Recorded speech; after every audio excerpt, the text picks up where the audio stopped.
আমার এখানে প্যান গরম হয়ে গেছে।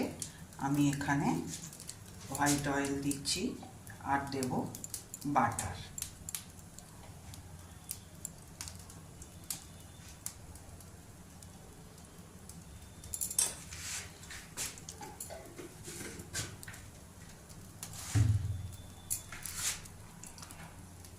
এরপর আমি এখানে বাটার দিয়ে দিলাম। এরপরে আমি এতে আদার পেস্ট দিয়ে দিচ্ছি।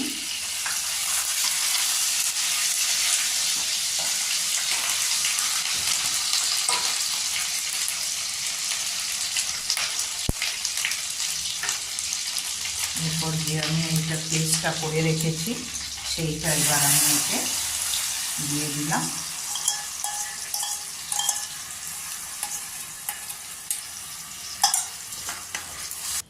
দেখুন একদম মিহি টেক্সচার এসেছে। এটা হোক, খানিকটা মশলাটা তেলটা ছাড়ুক, তারপরে আমি কী কী মশলা দিই আরও সেটা আপনাদের আমি দেখাবো। আমি এবার এতে অল্প একটু গুড় দিয়ে দিলাম। আপনারা চাইলে বেশিও দিতে পারেন বা ইচ্ছে হলে চিনিও দিতে পারেন, কারণ আমরা চিনিটাকে অ্যাভয়েডই করি।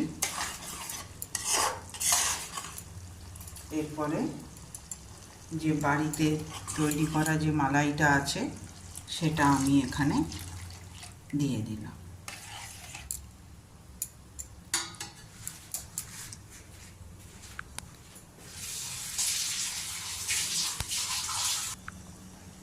আমি এবার টেস্ট অনুযায়ী নুন দিলাম। যে আমি ছানাটা লেবু দিয়ে কেটে রেখেছিলাম সেটা আমি এবার এখানে দিয়ে দিচ্ছি।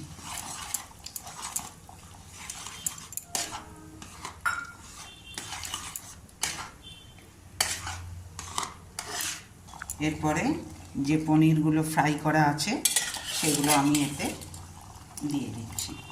এটা খুব চটজলদি হয়ও। একটু একটু মশলাগুলো কাজু কিশমিশ একটু থাকলেই এই একই রকম পনির বাটার পনির মালাই থেকে এটা একটু হাটকেও হলো আর খেতেও সকলের ভালো লাগলো। আর বিশেষ করে ছোট বাচ্চাদের তো ভেরিয়েশন রান্না ছাড়াও ওদের মনোমতো লাগে না। অফিস থেকে এসেও এটা তৈরি করা যাবে। মশলাগুলো করে রাখলেন,